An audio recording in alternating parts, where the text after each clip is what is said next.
Olá, meu nome é Carla Beatriz de Almeida. Eu sou doutora em Direito pela Universidade de Brasília. Sou uma mulher negra, de pele da cor preta. Estou utilizando uma roupa na cor preta. Meus cabelos são cabelos crespos.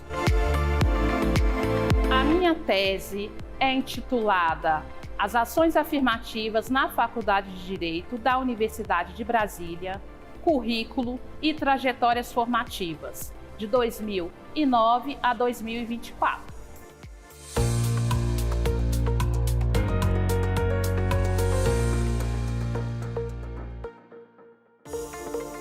A pergunta norteadora dessa pesquisa é como a presença de estudantes cotistas negros reverbera na Faculdade de Direito e na Universidade de Brasília. Então, o intuito é compreender como as ações afirmativas têm impactado numa mudança do perfil discente dentro da universidade. A escolha desse tema ocorreu de forma da minha própria trajetória profissional. Depois que eu fiz mestrado, eu parei um tempo na academia e fiquei atuando como professora. Atuei um tempo na educação básica e depois atuei como professora no curso de Direito em instituição privada. E foi dessa experiência docente que a gente tem no contato ali no dia a dia, dentro das salas de encontro pedagógico, que a gente percebe que determinadas vivências dos estudantes, a sua própria identidade, a sua visão de mundo, o território de onde eles vieram, interfere nesses processos do ensinar e do aprender. E foi a partir disso que eu resolvi voltar novamente para a universidade e estudar um tema em que eu pudesse trazer uma pesquisa em diálogo com a perspectiva discente dos estudantes. Em conjunto com essa preocupação em estabelecer diálogo com a perspectiva discente, eu tenho o próprio interesse de trazer uma discussão que envolvesse pensar as relações étnico-raciais no Brasil.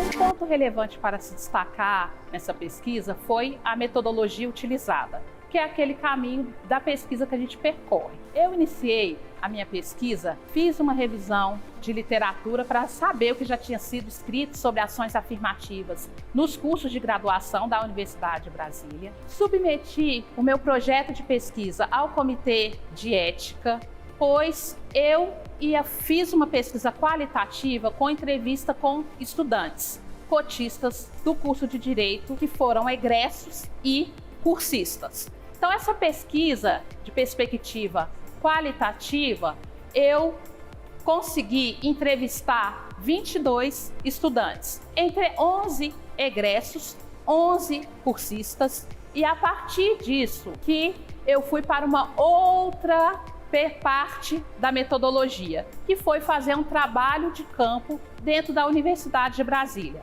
com uma observação direta e não participante nas atividades públicas do CADIR, que é o Centro Acadêmico da Faculdade de Direito, e nas relatorias do PET, que é o Programa de Educação Tutorial do Ministério da Educação, que atravessa a perspectiva formativa envolvendo o ensino, a pesquisa e a extensão.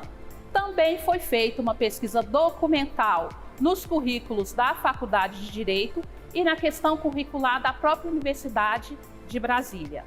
Os planos de ensino das disciplinas PAD, que é de atualização do direito, onde os professores escolhem qual tema vão trabalhar com os estudantes naquele semestre. Portanto, foi uma pesquisa que requereu uma metodologia, um passo a passo, sempre se preocupando com as questões dos critérios éticos que tem que perpassar a pesquisa com interlocutores, que vai envolver diálogo com as pessoas, resguardando o sigilo, resguardando o anonimato e dando um espaço confortável que as pessoas pudessem estar partilhando as suas experiências de vivência pedagógica e mais amplas dentro da universidade. Para mim, como pesquisadora, fazer o uso dessa metodologia foi algo muito importante. Primeiramente porque é a primeira vez que eu vou entrar na Universidade de Brasília dentro do programa de pós-graduação. Então, após eu ter feito uma pesquisa prévia sobre a estrutura curricular, ter o contato com os interlocutores que eram os estudantes, me permitiu compreender melhor como era esse artefato curricular vivenciado na prática. Então é algo que é muito importante a gente conseguir trazer para o campo do direito pesquisas que sejam interdisciplinares e, ao mesmo tempo, pesquisas que utilizem metodologias e que a gente tenha um contato direto com os interlocutores de pesquisa. Lógico que isso representa um desafio da gente trazer buscar, além de garantia do anonimato desses interlocutores, você também trazer para o texto uma inteligibilidade crítica que são deles e não sua como pesquisadora. Então é algo que acaba requerendo uma determinada sensibilidade do pesquisador em relação a isso, bem como um pouco de um olhar, um exercício de um olhar antropológico. Olá, eu sou Alessandra Mulan, sou uma mulher negra, com cabelos lisos e na altura dos meus ombros. Estou com uma roupa vinho. Eu sou pedagoga com mais de 25 anos de atuação em educação, estudo a área de currículo, já também há muitos anos, tanto no Laboratório de Pesquisa Segurança, Desenvolvimento e Defesa na Escola Superior de Defesa, como no grupo Prodocência na Universidade de Brasília. Olá, eu sou Fernando Nascimento, sou uma pessoa negra, uso trança nagô, também conhecida como trança raiz. Estou de terno preto, uma blusa azul claro, uma gravata listrada. Sou doutor em Direitos Humanos e Cidadania, professor, pesquisador na área de Direitos e Relações Raciais. Também atuo como advogado público e advogado criminalista.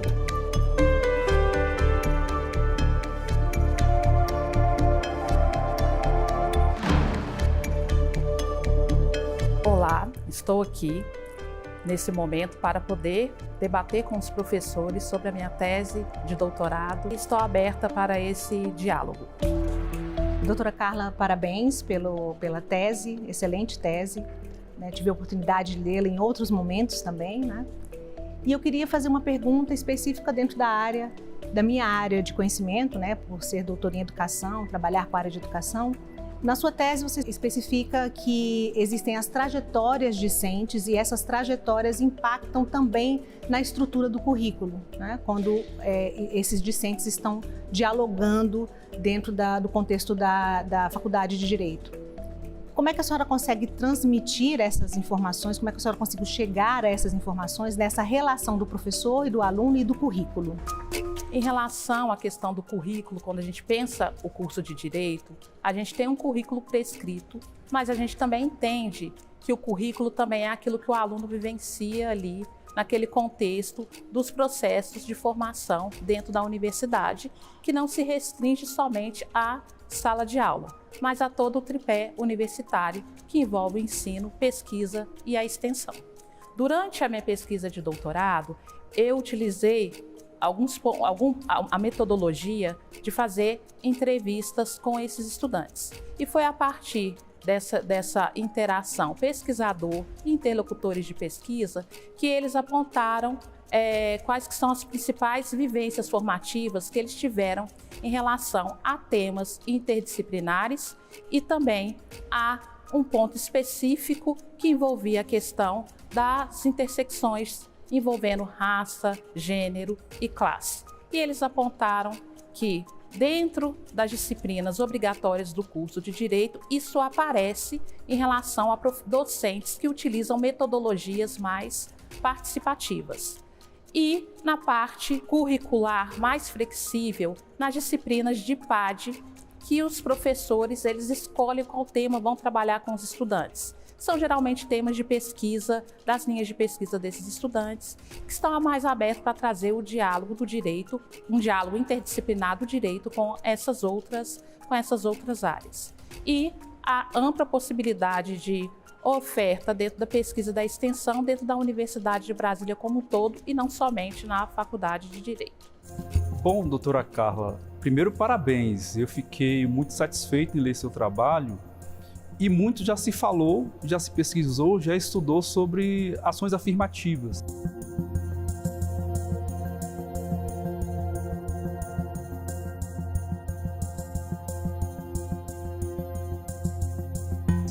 E vejo que o seu texto traz algo novo, traz um aspecto muito importante no sentido de que o programa de cotas não é só acesso à universidade, mas implicou, do jeito que a doutora coloca no seu estudo, uma verdadeira reconfiguração do ensino, e mais especificamente do ensino jurídico, que é o âmbito que está mais presente no seu texto.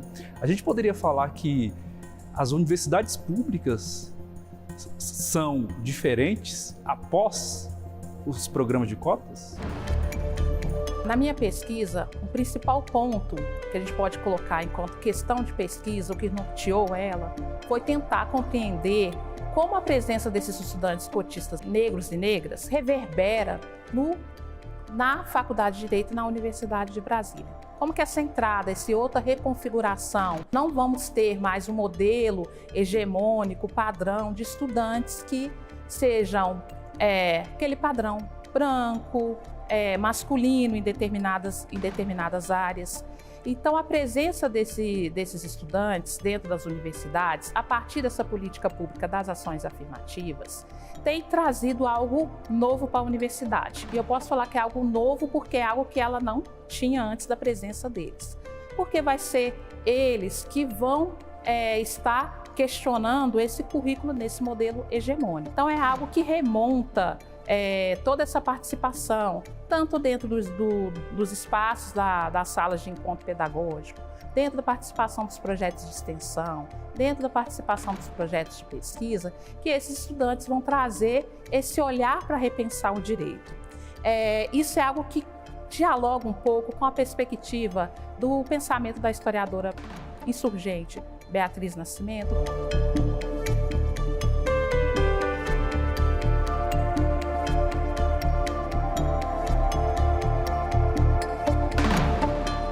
Ela coloca que a presença das pessoas negras em espaços que não necessariamente não são majoritárias ali, eles vão entrar como esse corpo, território, como uma experiência que vai ser vivida ali. Então, a própria presença deles, os seus questionamentos, uma perspectiva de pensar o direito para além de uma perspectiva tradicional, traz isso como um ponto relevante para enriquecer essas trocas pedagógicas que vão ocorrer nesses espaços, não somente entre estudantes cotistas, mas também estudantes não cotistas.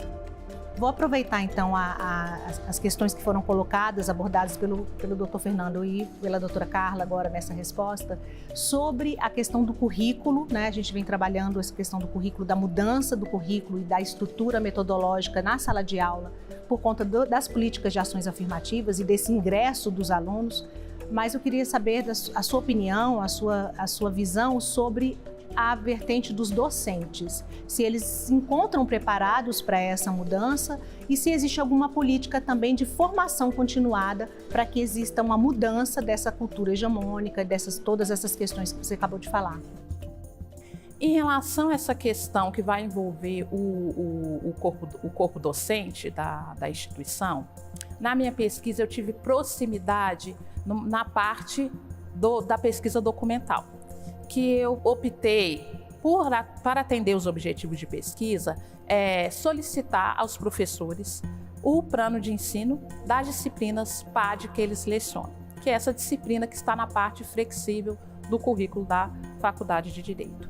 E foi a partir dessa análise documental que foi perceptível que até nessas disciplinas PAD, que tem aberto mais esse diálogo para envolver essas intersecções entre raça, gênero e classe, e também temáticas que fogem o lugar comum no direito, para além daquelas disciplinas tradicionais de formação técnico-jurídica. Mas um ponto também importante que se percebe nessa análise documental, que outros temas também do direito aparecem vinculados à questão próxima de Brasília, por exemplo, como direito parlamentar, Mas o interessante é observar que nesses planos de ensino, na sua maioria, até quando se trata de uma questão de um direito processual, tem uma abertura para o diálogo a partir de metodologias mais participativas. Nessas disciplinas, você vê todo um esforço de formação pedagógica pensado pelo docente, trazendo a discussão do direito para a questão da pesquisa. Então, a gente tem uma interlocução muito forte, porque algo que caracteriza também o curso de Direito na Universidade de Brasília é esse intercâmbio entre graduação e pós-graduação. Então, isso tem demonstrado que, por mais que eu não tenha feito entrevista com professores, eu entrevistei estudantes, que você tem uma preocupação em incorporar outras leituras para além dos cânones do direito.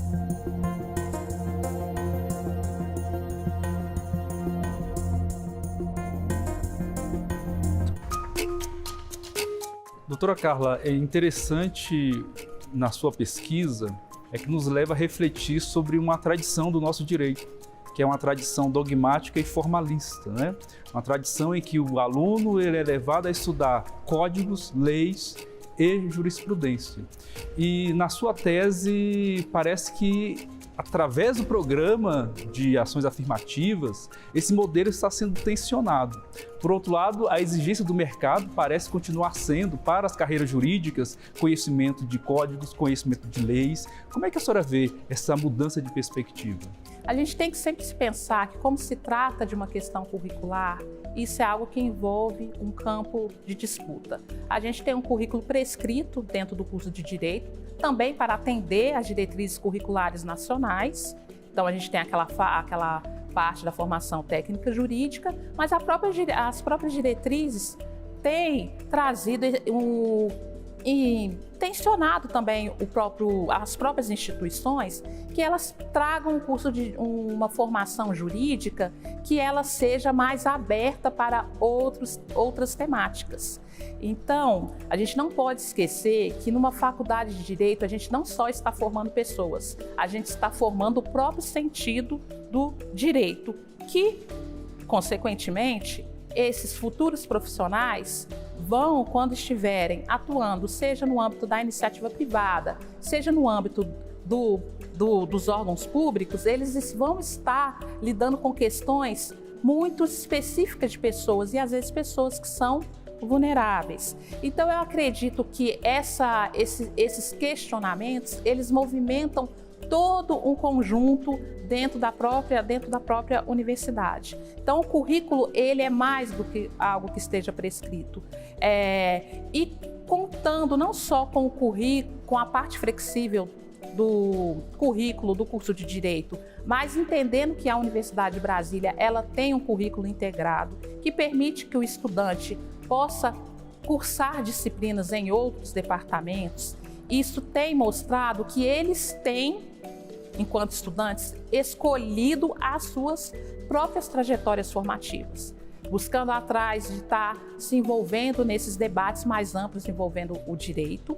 Contudo, a gente sabe que isso é um caminho que fica é ofertado, mas fica à escolha do estudante. Mas é algo que tem a ser muito positivo na questão formativa, porque não tem como se pensar currículo no direito sem também pensar uma educação jurídica que ela seja voltada para um mundo que a gente tem que entender que ele é pós-colonial.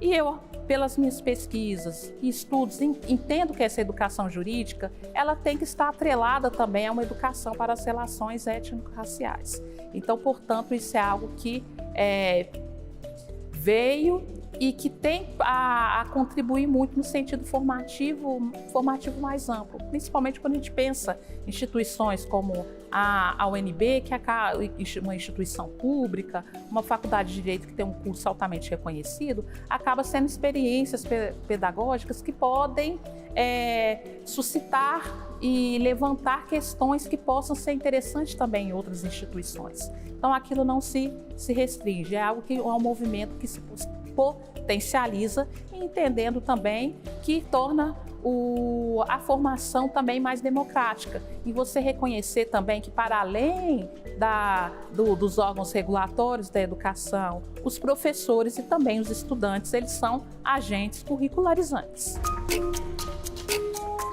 Eu tenho uma pergunta que vai mais no sentido dos desafios para a política de cotas. Porque a gente tem, nas universidades públicas, nas últimas décadas, um aumento expressivo do número de pessoas negras nas universidades, em todos os cursos, inclusive no curso de Direito.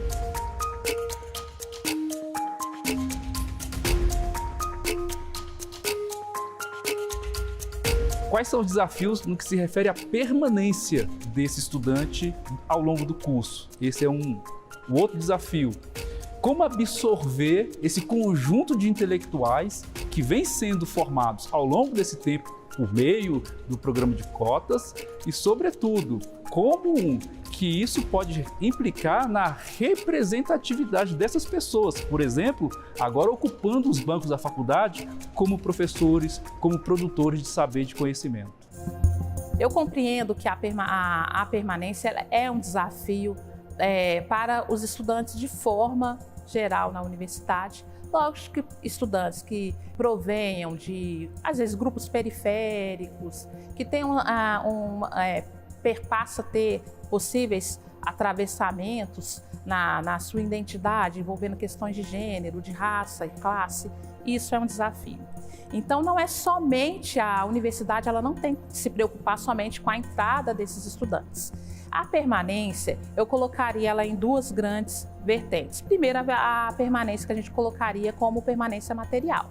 Então, a gente tem uma estrutura dentro da universidade pelas políticas de permanência, como a questão de moradia, auxílio transporte, auxílio aquisição de materiais didáticos, a questão da alimentação. Então, a gente tem várias políticas específicas nesse sentido.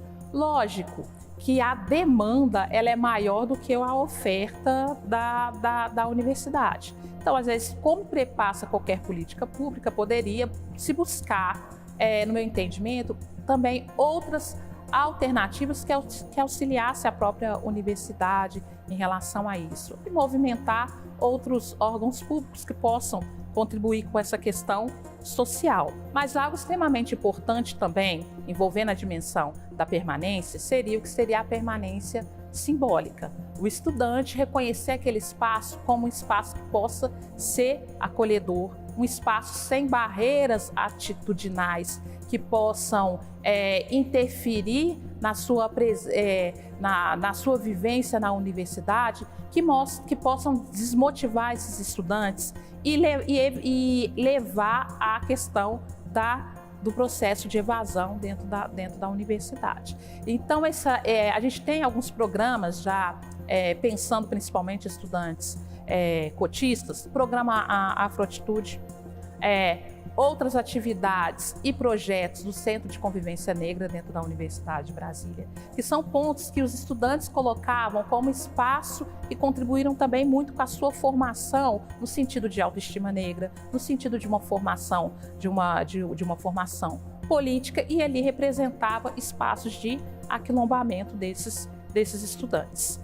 Em relação à questão da inserção no mercado de trabalho, não é algo diretamente que eu tenha tratado na minha tese, mas como a gente sabe que o mercado de trabalho envolvendo pessoas negras, a gente se depara com questões da próprio privilégio, da branquitude, então é algo que envolve e perpassa os processos de seleção. Então, um trabalho que a gente pode até indicar como leitura é o Pacto da Branquitude, da professora Cida Bento.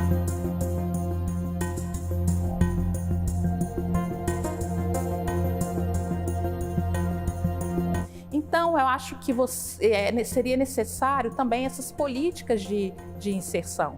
E é interessante que a universidade pode contribuir com isso.